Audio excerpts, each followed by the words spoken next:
Welcome to the Copeland Coaching Podcast, where it's all about turning your job search into a slam dunk. Your host is Angela Copeland.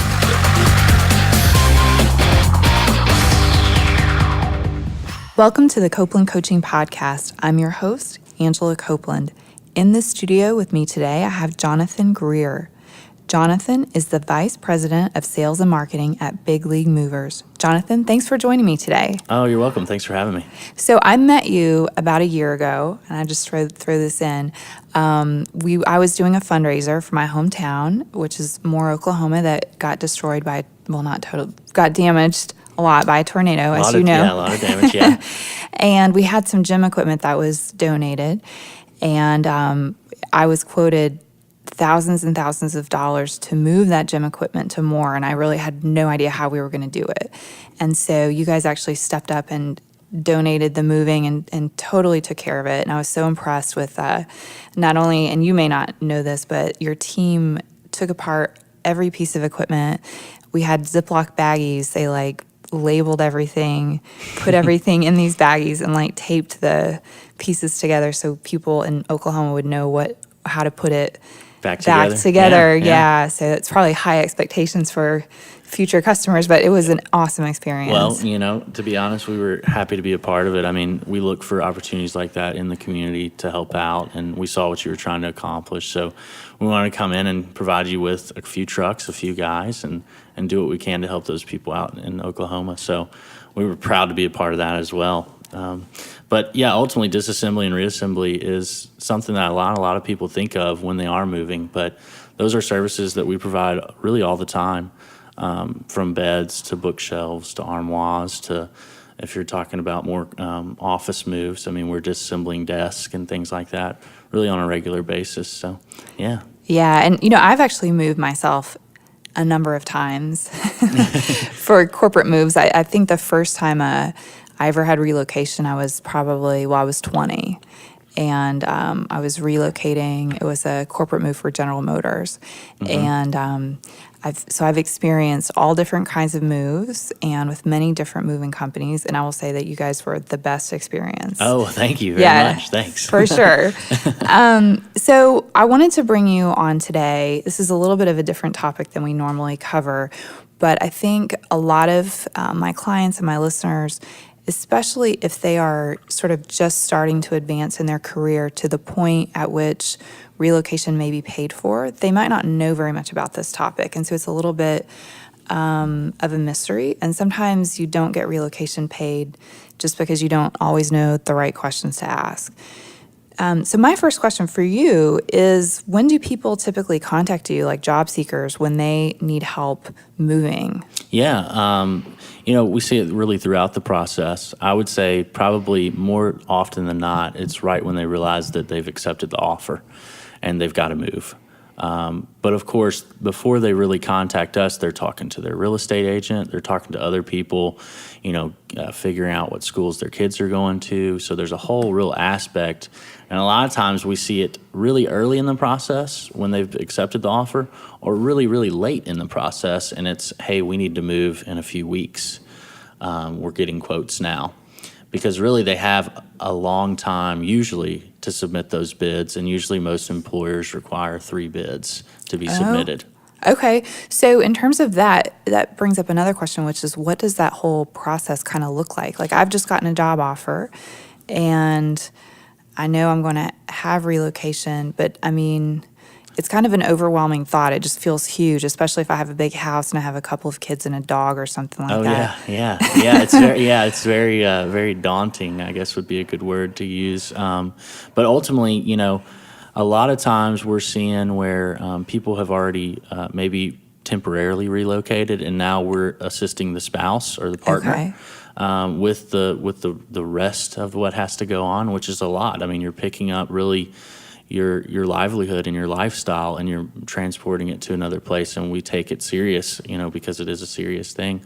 But ultimately, with people that are trying to move to a new city, they're usually going to try and scope out where they want to go, and so we're starting to see it to where it's delayed. People may take a month or two while their spouse is kind of commuting back and forth to where the family's home is. and then they're going to really plan their move. But I would say you definitely want to ask what's involved in your packet, what's going to be covered, what's going to be not. We've seen a lot of things not covered that maybe were anticipated too, and some things that were covered that people didn't expect. So I would definitely be asking the hard questions. As far as getting a quote from a moving company, you definitely want to have, we're getting general contact information from every customer we talk to. We're trying to talk through the inventory that we're actually moving. So if you can maybe write down a list of the items that you're definitely going to move and provide that over via email or over the phone, it makes this process go a lot quicker, a lot shorter. And if it's a local move where we're moving somebody from where they are locally to somewhere else, if it's outbound, as we call it, we can come out and actually take that inventory for you. So I would recommend getting an on-site survey just as soon as you can. So on-site, would that give you the most accurate sort of quote? That would give you the most accurate quote. If you're going across state lines, there's really two ways that moving companies can quote legally. Okay. The first way is based on weight, which is associated with inventory. So they'll come out, they basically assign a weight to each item that they're moving. And then they quote based on that weight. The other way is to provide a flat rate. Okay. So those are the two ways that you can quote. And the flat rate, it can be a binding contract. So that flat rate, I would definitely ask moving companies to provide you with a binding contract so that it can't move up or down depending on what you're moving. So they'd need to put that in writing, I suppose. Exactly. Yeah, Okay. always ask for something in writing. Okay. So, but it sounds like you could get a quote over the phone if you had Yeah, we to. do quotes over the phone all the time for long-distance moves, relocation jobs, where you're talking about 10 or 15 minutes of your time to really get a good idea, a good ballpark figure of what you're going to be spending with a particular company. Okay. And then in terms of the types of moves, I guess one thing that I see a lot with people is maybe I'm the job seeker and I box up all my own stuff and the moving company comes in and takes it away. Yeah. And that's something that you do, right? Yeah, definitely. We see a lot of jobs where people want to pack themselves. When you're making that list of items that are going to go, it's a good time to go through and take out what's not going to go. Go ahead and purge those items that maybe are in boxes that you haven't opened in 3 or 4 years if they're not, dear to your heart. We've dealt with a couple customers just recently who literally brought it. They had been in their home for 10 or 15 years, and at that point they had accumulated a lot of stuff. So they were taking a lot of stuff to the dumpster because they were downsizing. Oh, wow. And it was a relocation job where they were actually going to be going to an apartment for a temporary time, but they wanted to go ahead and move their stuff there, but they didn't want to store everything. And then it was a good opportunity. Moving is always kind of the positive side of this process. Is a good opportunity to really rid yourself of some of the stuff that maybe you haven't seen in a few years. So yeah, totally. And then I think another kind of moving process that you probably offer is where you come in and all my stuff is where it normally is. You pack it and you so take it away. Generally speaking, as far as the services that we provide, that most moving companies provide, we can come in, we can pack your items, we can physically put them into boxes.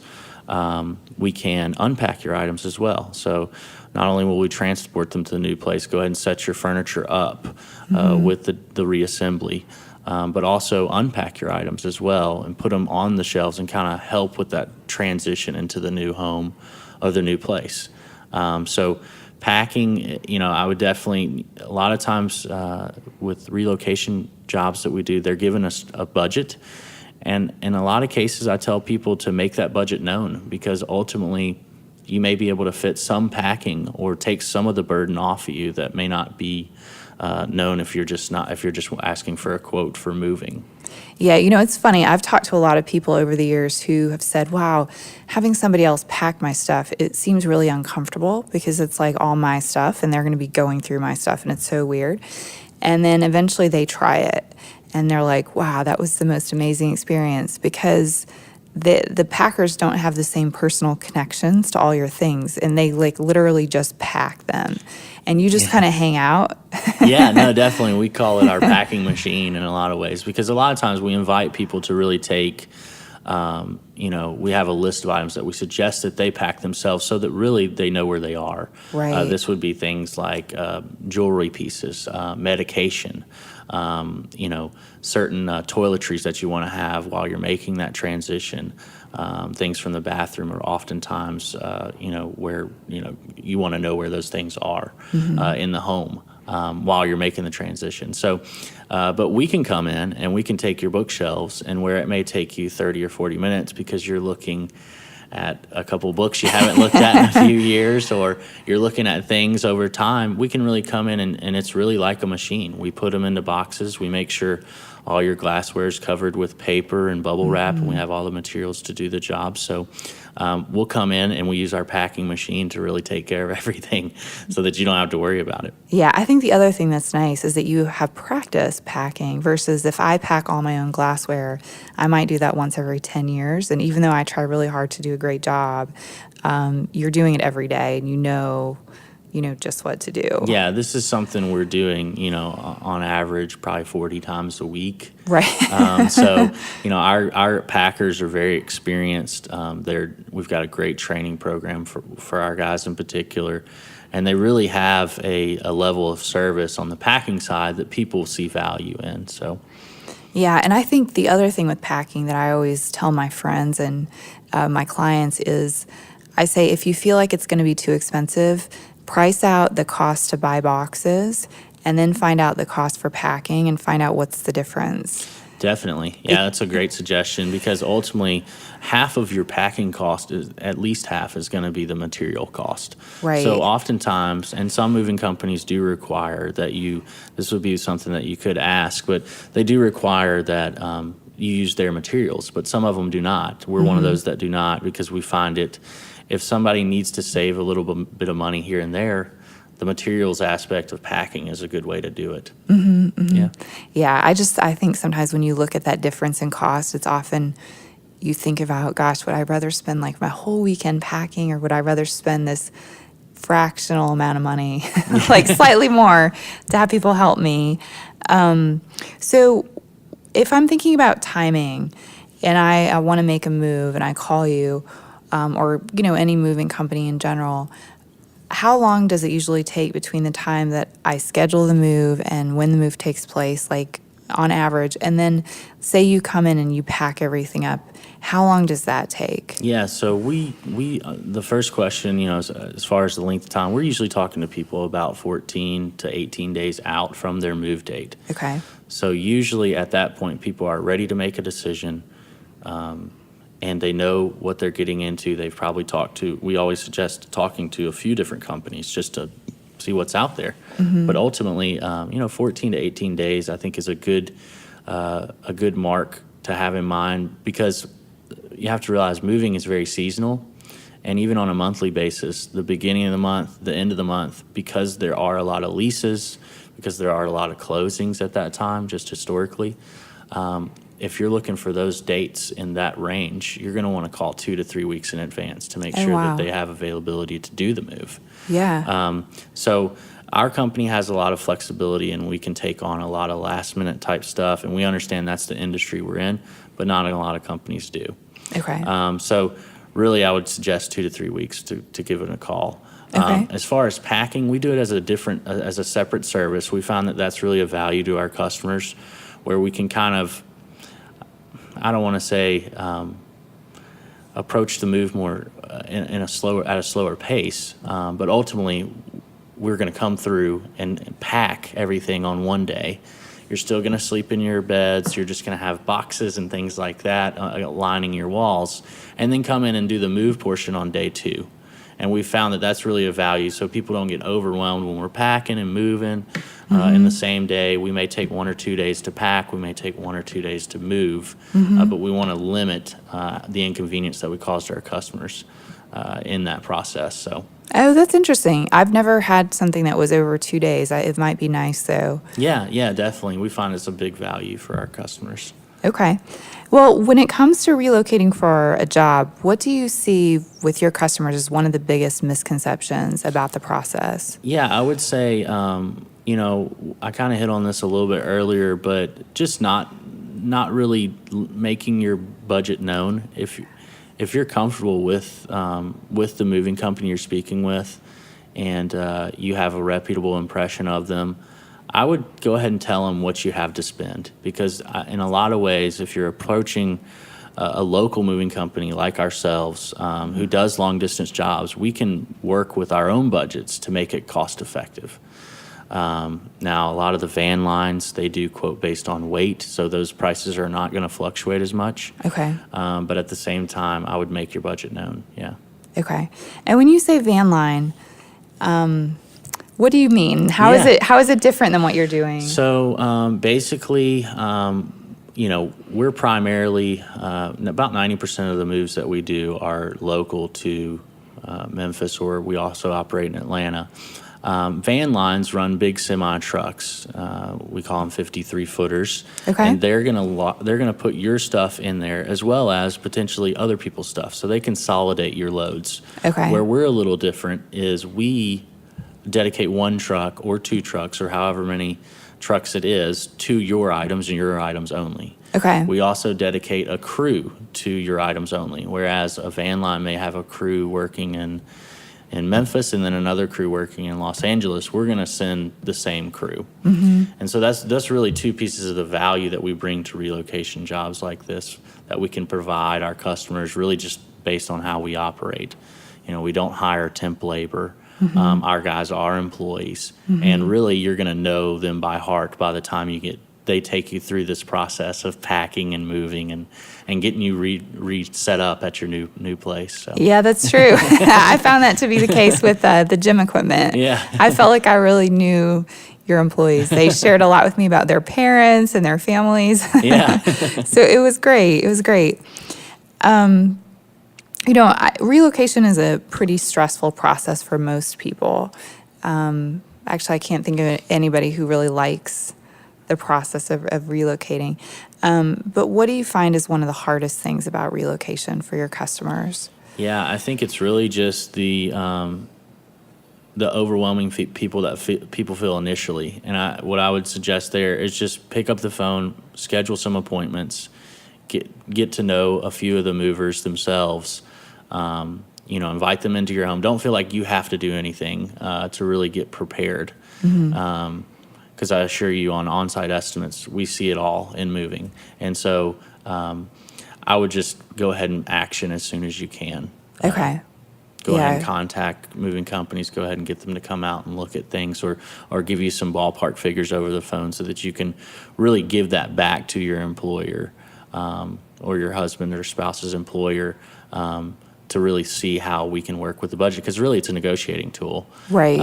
If they're only giving you a certain amount of money at the forefront, then they can also give you more money if that's what it's going to cost. Right, right. And speaking of that, what percentage of companies do you find actually help your customers to pay for their relocation? I've heard figures that it's about 50-50. Okay. But ultimately, we're seeing more and more where it's a full reimbursement. Like I hit on earlier, you do have to submit oftentimes 3 bids. A lot of times they're leaving, it's not based on price, they're leaving it up to the job seeker to choose which company they're most comfortable with, mm-hmm. As long as it's not way off base. Mm-hmm. But I don't really see that much end of it. I get that from our customers. But ultimately, I think that's we're seeing probably about 75% of reimbursements. Okay.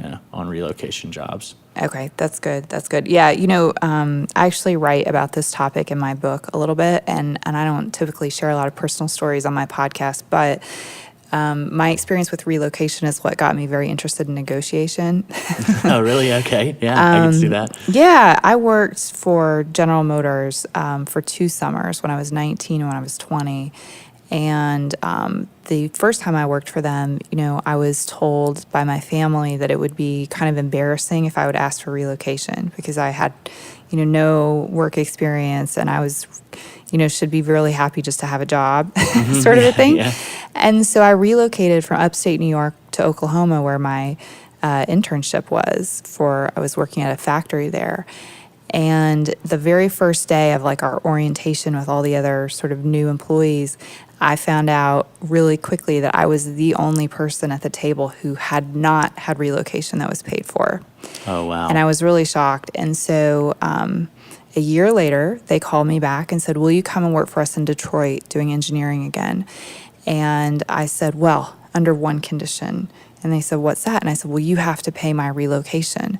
And they said, well, of course we will. And I went, what? I thought I was expecting a big fight, and all they were expecting was for me to ask. And until I asked, though, it wasn't a given. And literally from then on, and that was age 20 on, even as a summer intern, I had relocation paid for. And so I think sometimes people assume relocation is just not an option for them. And sometimes it's not. I mean, sometimes you're applying for a job where there are in-town candidates who could do the job, or, you know, it's like an area that's really popular for people to move to. And maybe it's harder to negotiate. But I think the point of my little story there is just that you really never know. Like, if I can get relocation as an intern, you can probably get it as an adult with a real career, you know? Yeah, no, definitely. So, Definitely. I think it never hurts to ask. It definitely doesn't hurt to ask. Nobody's going to take your offer away. And, you know, the worst thing is they're going to say, no, we can't do that. You know, but most likely they'll help you. So in terms of the different kinds of relocation packages that corporations offer, what is kind of the range of what you see? I mean, we talked about it a little at the beginning, but what kind of packages do you typically see? Sometimes they do limit. We see this regionally a lot, where they'll limit. They won't allow car transport. So, you know, the customer, or in your case, the job seeker, will have to take the car themselves, which is something to take into consideration. And I think it's also plays into why some people go ahead and temporarily relocate and have their car there, and then they can fly back and help the family move. But ultimately, that's one of the small things we see. Like I hit on earlier, a lot of reimbursements. We're seeing companies actually where the customer's paying us and then they're just reimbursing a check. But we do still see some of the time, about 1 out of 4, where the company's actually cutting us a check. Or we had the Catholic Diocese in Knoxville recently. We did a move for a priest who was relocating there, and they just cut us a check. So it kind of varies on how the company's going to pay. As far as items, about 20 to 30% of the time, we're seeing unpacking involved. Where they want to go the extra mile and really get the person transitioned into the new home. I'd say about 60 to 70% of the time we're seeing packing involved. So to where they'll come in and say, we'll let the company get you packed up, packing materials and all of that, and get you relocated as well. So. Oh, that's great to know, because I think when you are kind of unaware, you don't even know what to ask for. I will say, years ago, I received an offer from Target, which is up in Minneapolis, and they had an amazing relocation package this was like about 10 years ago, and their relocation package included they would relocate you and your partner. And so it didn't have to be a spouse. It could just be, your boyfriend or girlfriend. Yeah. That they would relocate them as well. And they had a thing, like you said, where it was you could move temporarily first and fly back and forth so many times.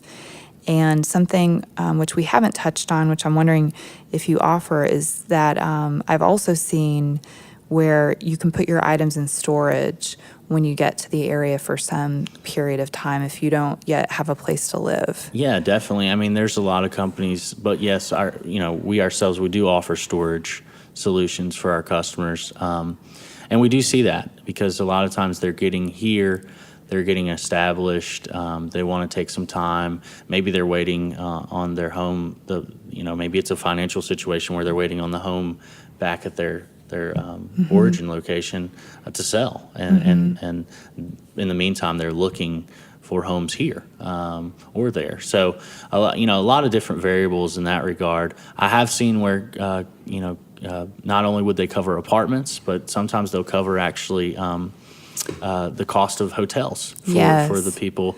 When you're talking about a 2 or 3 or 4 or 5 day process, you're going to be staying in a hotel for that long, or maybe even a little more. So we actually had one customer in particular who we had moved them in, and just until they got adjusted, they were actually staying in a hotel to kind of get everything prepped at the home. Yeah. So we're seeing that more often as well. But I did that actually when I moved back to Memphis.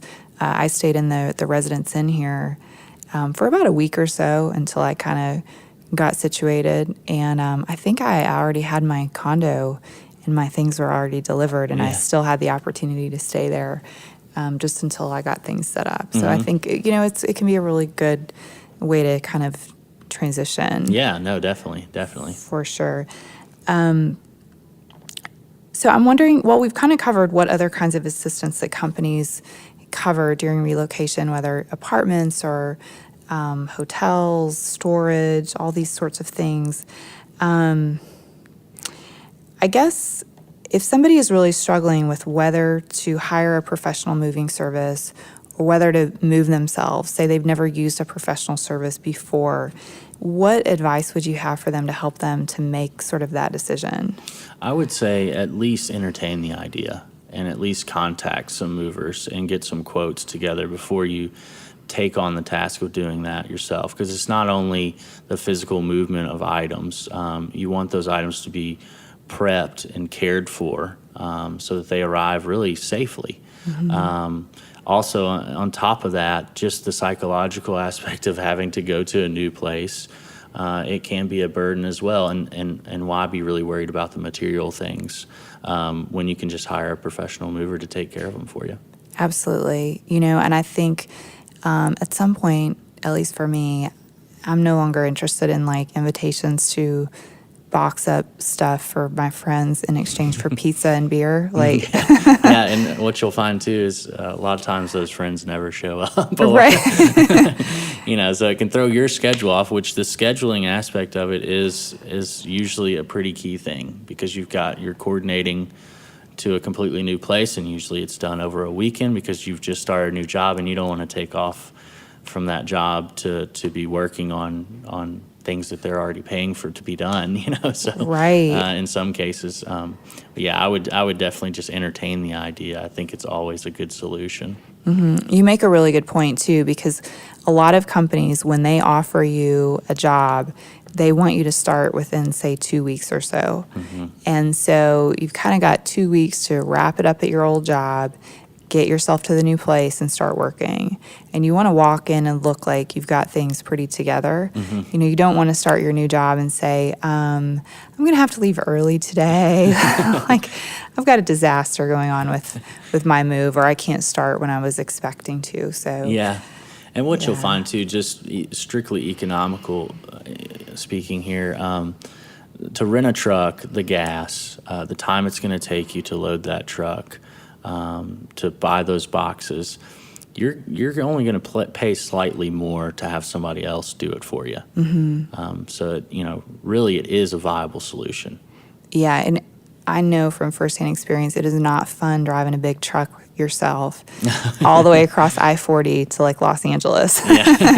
Hauling your car in the back of it, it's not no. It's not fun.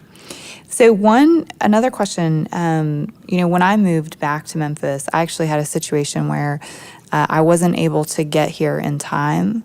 The movers actually beat me here. And this wasn't your company, it was another company. But they basically said, we're delivering your stuff today, like whether you're here, whether you're not here. It's like, we're early, but we're here.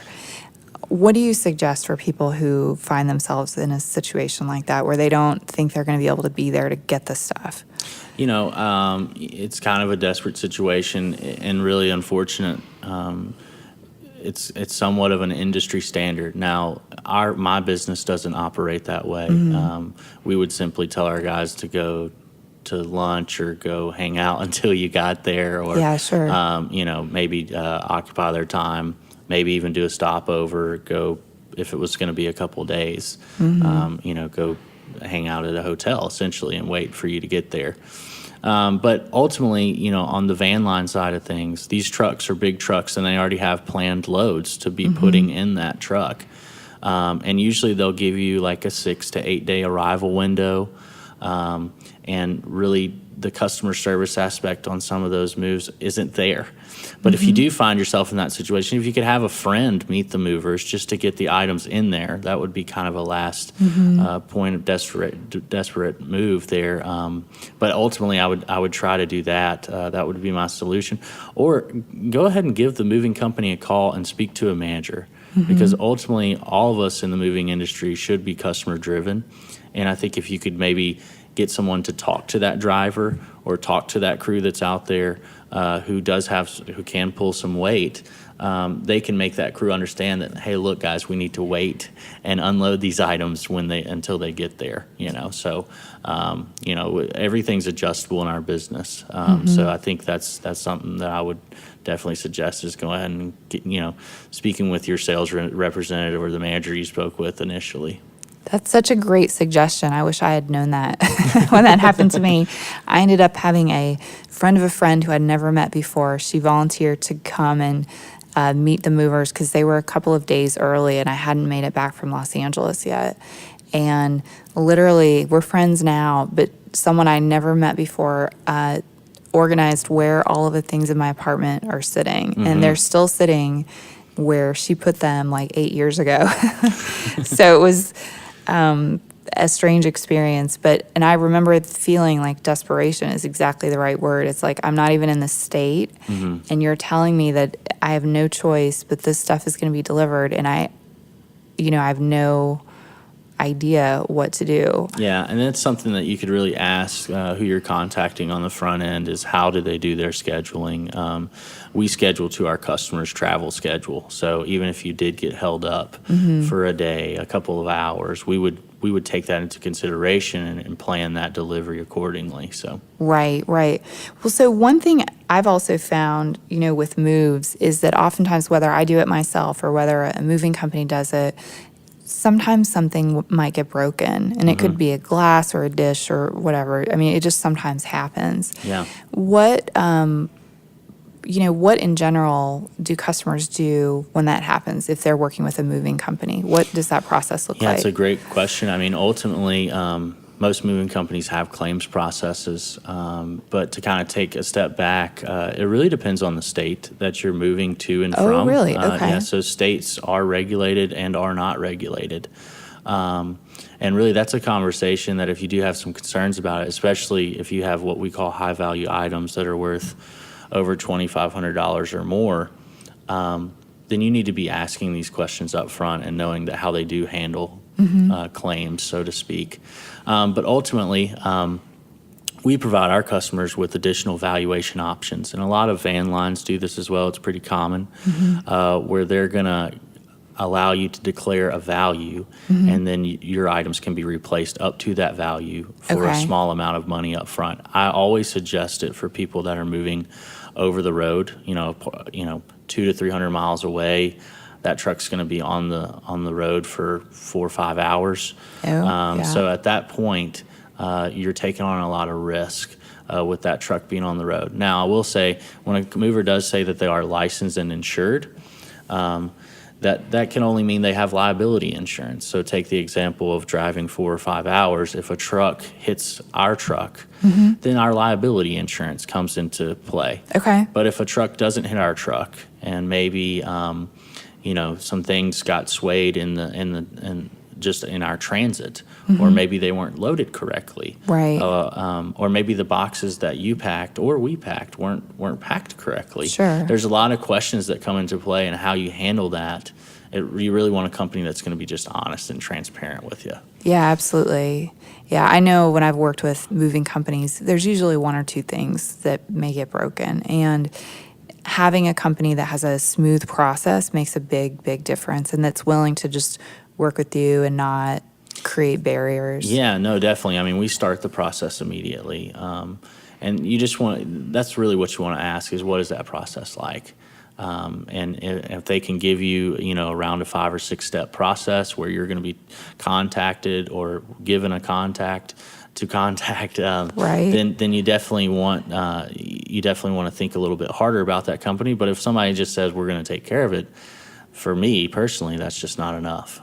So I would just look in and ask, what are those processes like? We use a third party Okay. claims adjuster. We do that because it's an unbiased opinion. You do submit a few pieces of information, a few documents. If there is a claim, we settle most of these claims out of house. So we'll just figure out what was wrong, what was done.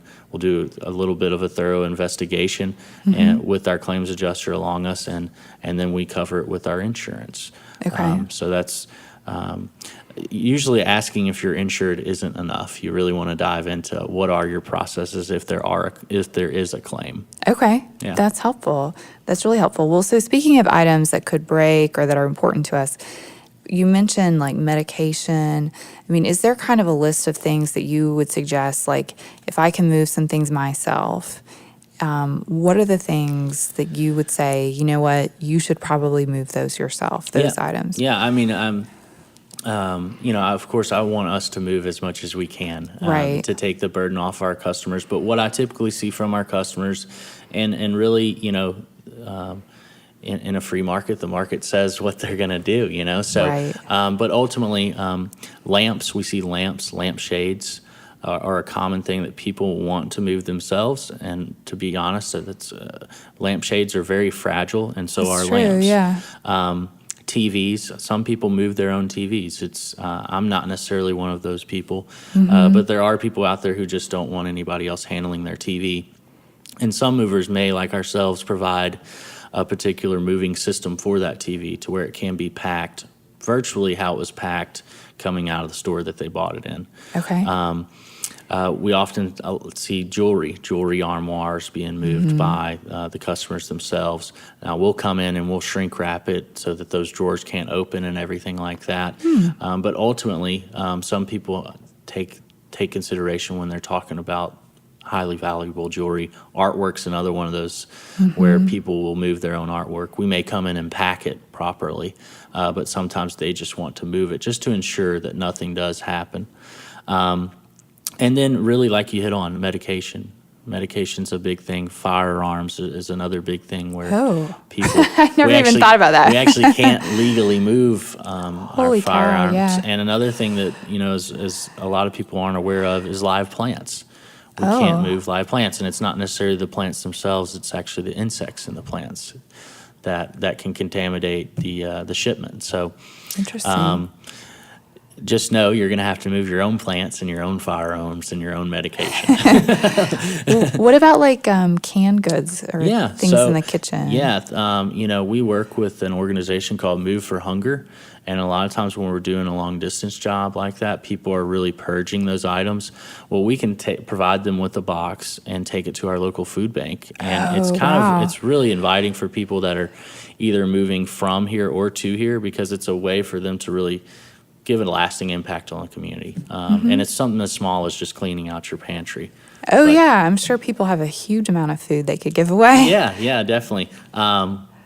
Bottles that are usually, half full of Windex and things like that. There are some rules on what can and cannot go as far as liquids. Obviously, gas, propane tanks, things like that. You can't carry as well just because they are so combustible. So really what you want to do is you want to have the local mover provide you with a list of items that they can't take, which we have on our website at bigleaguemovers.com. So, if it's a great reference point to go there and look and see all of the items that really we can't legally take if we're operating within the confines of the DOT. So.